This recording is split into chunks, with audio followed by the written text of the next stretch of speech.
Good afternoon.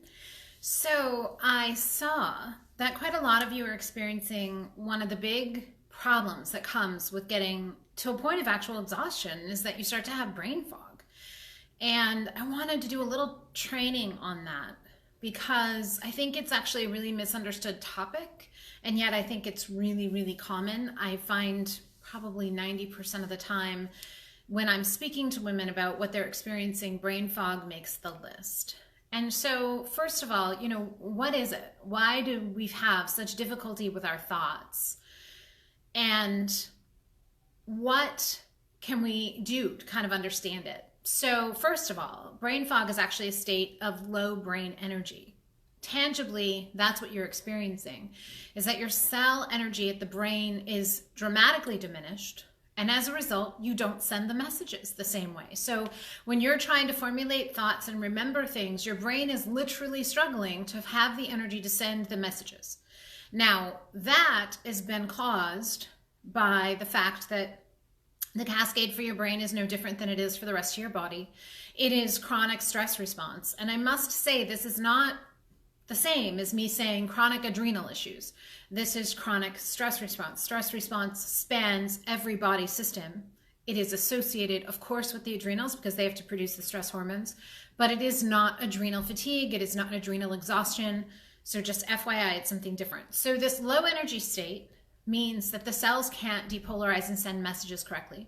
And so as a result, you actually get impaired neuron impulses, for one thing.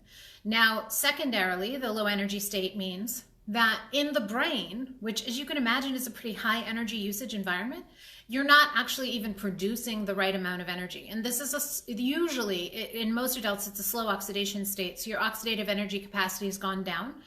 And in some adults, this actually can happen even in a non-slow oxidation state because the acute stress state can create that as well.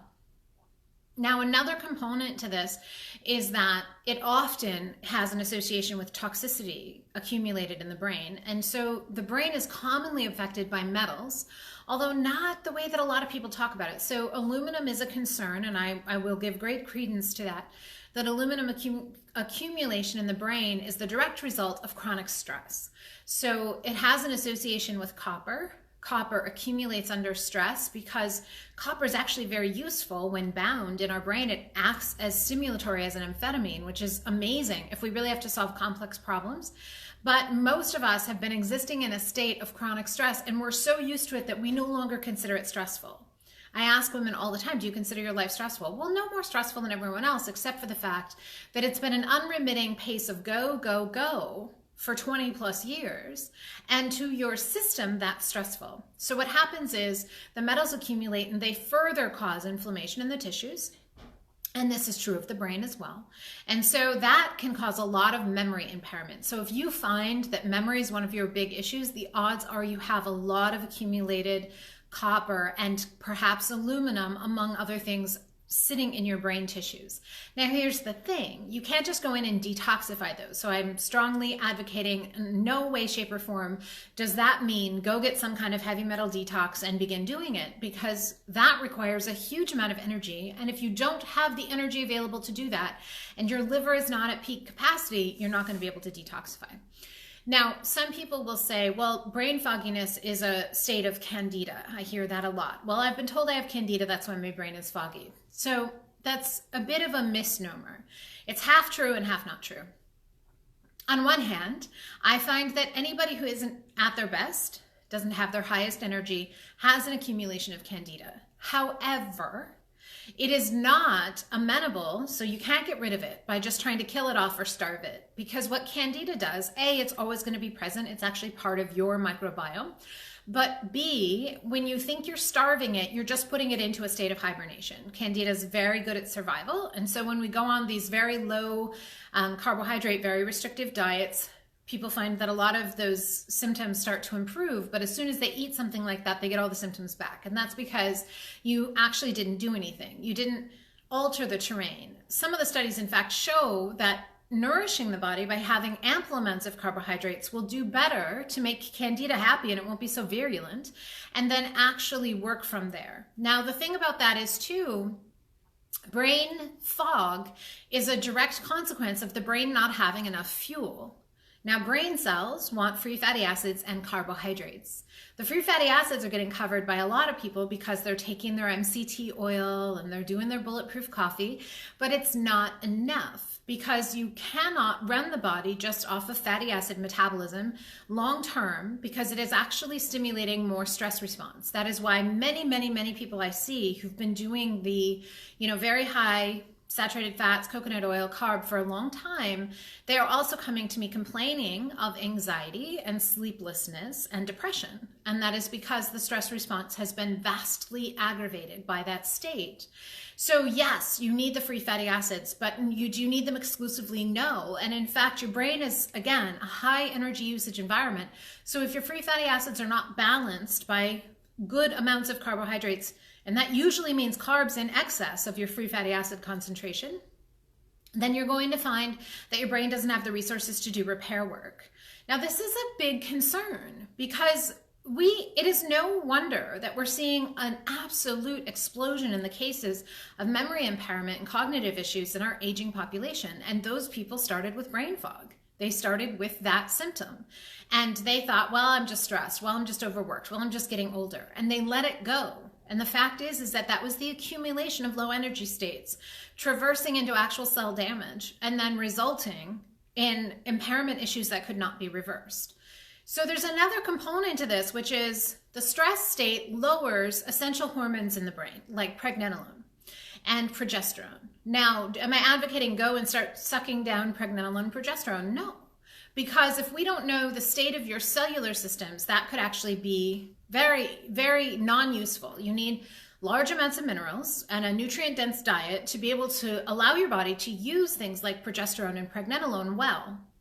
And if that's not there, what you'd find is you might get a little bit of a boost and then not have it last. The other component of this is actually thyroid. So the brain concentration of T4 to T3, so T4 is inactive thyroid hormone, T3 is active thyroid hormone, is actually 2 to 1. It's higher than the rest of the body. And so you need a lot of T3 to run the brain. Now, here's why so many people are experiencing perpetual brain fog, even after they've gotten, some mineral density, is that they haven't actually improved the functionality of the thyroid at the cellular level. And this is something that you can check. Do I have, potentially a low thyroid cellular level problem? Just check your temperature in the middle of the afternoon. And if it's not 98.6 or above, then the answer unequivocally is yes. Now, in the brain, the consequence is fogginess and memory issues and low cognitive function. Now, here's the deal.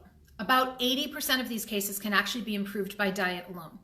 80% of people with the symptoms and clinical signs of low thyroid function as it relates to brain function and cellular function can be improved by adopting a diet that is thyroid supportive. And that, again, much like our conversation just about memory issues, free fatty acids, and carbohydrates, that again means that a diet that has ample amounts of carbohydrates, fats, and proteins, but yet not too many flesh proteins. We're actually not trying to load up on vast amounts of tryptophan containing foods.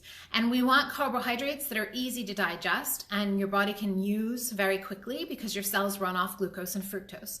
So if you adopt a diet that works that way, 80% of the time, you can watch the symptoms of thyroid dysfunction from a cellular level disappear, and there's no need to do extreme intervention with the thyroid. Now, there are 20% of cases that does not happen. And then in those cases, sometimes it's a need for simply T4, sometimes it's a need for T3, sometimes it's a need for T4 and T3, and that is a really complicated equation. And I'll just do a little side on that. I'm going to do a different video on thyroid, but the fact is that if you've been taking thyroid, because I think a lot of you have been, you've been on levothyroxine, which is just T4, and levo might have changed your TSH, and so everyone says, oh, it's totally fine, but you may not be converting at the liver, or your cells are actually unable to use it because they lack the substrates and they have issues. So there can be two other places where the dysfunction happens, and as a result, what can end up transpiring is that you have quote unquote normal, but you're not normal at all, and brain fog is one of those consequences. So, check your temperature in the middle of the afternoon. If it's low, and after you've been sitting, mind you, don't do a workout and then check your temperature, or don't run around at work and then check your temperature. Sit down for 15 to 20 minutes and then check your temperature. If it's low, I can tell you that there's a thyroid component. Now, that may not be the end all be all, because if you are in an extremely stressed state, your temperature will rise because your stress hormones made it so. So you may need to check your temp a couple times throughout a week at various points so you can actually see what the consequence is and where you're at.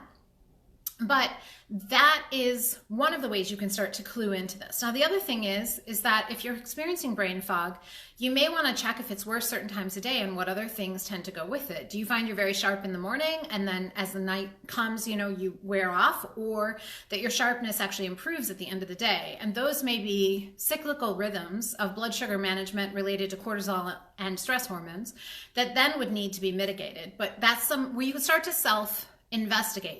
Is it a thyroid-based issue? Does it look like, my cells are having issues where I'm not getting enough carbohydrates, perhaps? I mean, you can ask yourself that question. Am I actually eating sufficient carbohydrates? Or am I eating carbs? Because if some of you are saying, well, I've been doing my bulletproof coffee thinking it's going to save my brain, you may discover that you're right, that's not working.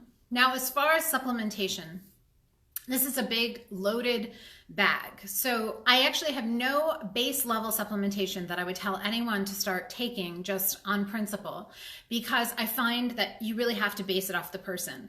How I am, however, not necessarily the biggest advocate of doing large volumes of fish oil, because there is some growing evidence that it actually may be counterintuitive and may not be having the effect, especially antioxidant-wise in the brain, as previously thought.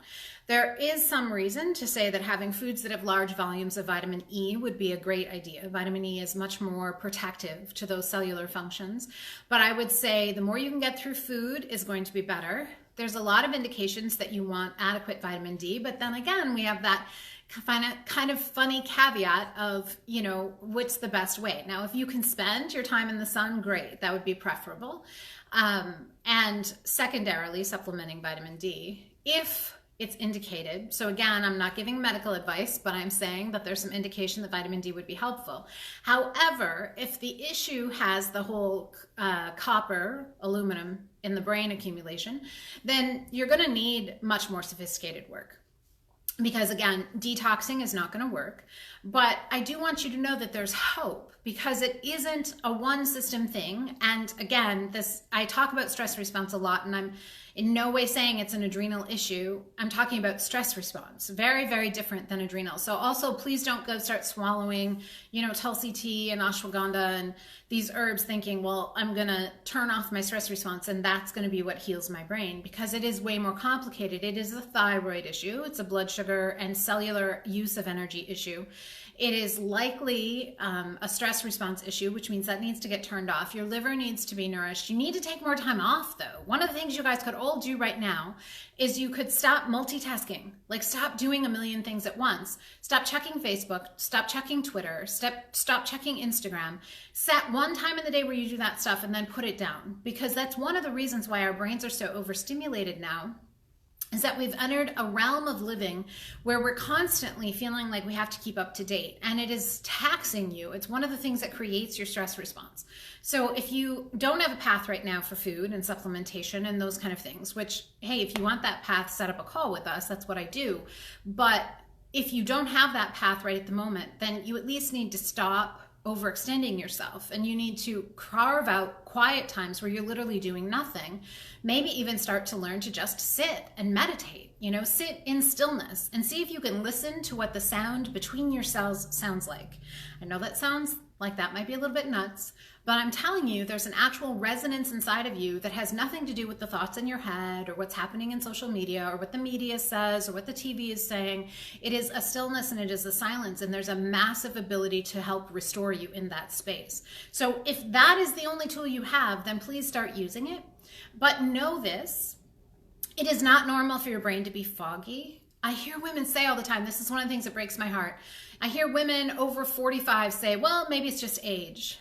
Ladies, at 98 or 100, you're allowed to say my brain is lagging a little bit. In your 40s, 50s, 60s, and 70s, you're not allowed to utter those words. you can remain as sharp as a tack and as witty and fun, in fact, more so, because now you're not encumbered by all the gags you put on yourself when you're younger because you think you're going to offend the world. So if you're experiencing those symptoms, it is time to deal with it, because the one thing I know is that, it's not an accident that we have nursing homes with memory care units everywhere now. And 10 years ago, that was actually much less common. And it is because those people started with brain fog and they let it go.